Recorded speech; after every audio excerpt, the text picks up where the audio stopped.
Today's story comes from the book Jesus in the Home by Neio, Lucio, chapter 39, titled The Power of the Darkness. May this story inspire us to stay true to our commitments toward God and our higher aspirations, guiding us to a more fulfilling and meaningful life. The talk was centered on the study of temptation, and smiling, Jesus recounted, "An invaluable servant of the Father gallantly moved about the crowded city of sinners with such devotion to faith and charity that the spirits of evil grew impatient at witnessing such self-denial and detachment. After laying out the most dangerous snares to no avail, they decided to send a representative to the spirit of darkness to find out what he might have to say about it. A fellow spirit of blackened conscience took the job and set off. The great adversary attentively listened to the case and told the lesser spirit of evil to make suggestions. The subordinate said emphatically, "Couldn't we strip him of all his worldly possessions?" "No, that wouldn't work," said the perverse guide. "For a servant of this caliber, the loss of material resources means freedom. Thus, he would find 1,001 ways to increase his contributions to humanity. Then let's punish his family by breaking it up and forcing his children to fill him with disgrace and ingratitude," suggested the lesser troublemaker reticently. The greater persecutor, however, let out a frank chuckle and objected, "Don't you see that would enable him to easily become part of the whole family, which is composed of everyone?" The ambassador added in disappointment, "Maybe it would work if we flailed his body, riddling it with sores and afflictions."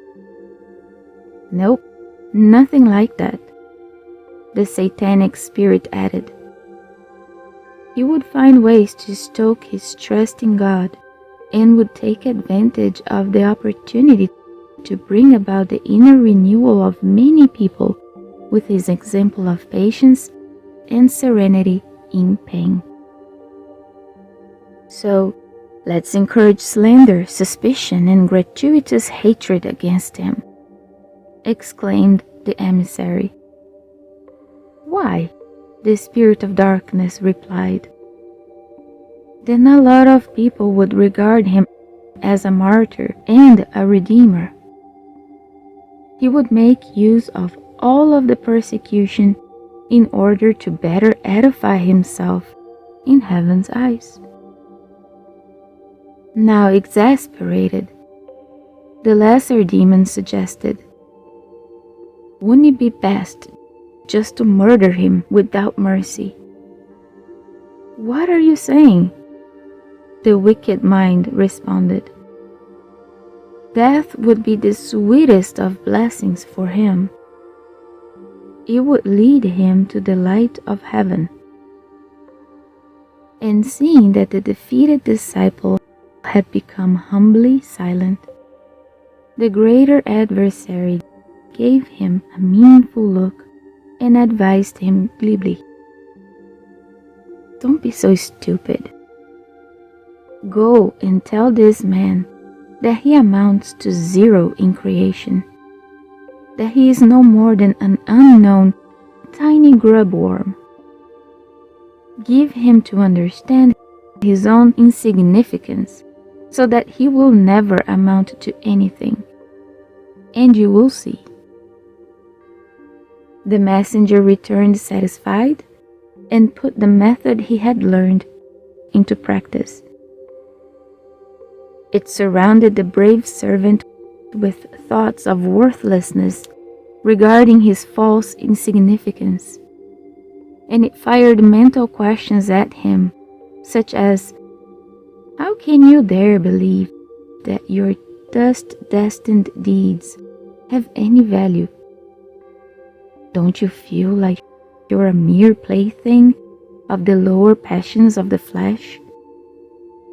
Aren't you ashamed of the animal nature you harbor within your very being? What can one grain of sand lost in the desert do?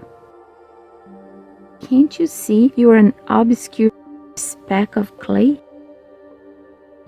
The brave collaborator stopped all of his activities, and after listening at length to the dangerous insinuations, he forgot that the leafy olive tree grows from a fragile sprout, and disheartened, he lay down on the bed of despondency and humiliation, to awaken only at the hour in which death unveiled the infinity of life to him.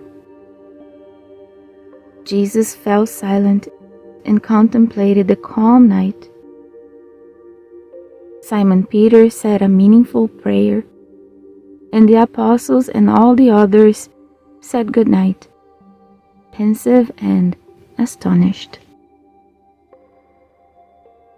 May this story help us remember that we are all seeds of God in this world. Fragile, yes, vulnerable many times, but capable of great things. Jesus himself told us that we would be able to do everything he did and more. Let us give our best to those around us each and every day, without arrogance or the need to be better than one another, but simply happy to serve as children who carry the divinity of our Creator within ourselves. So be it.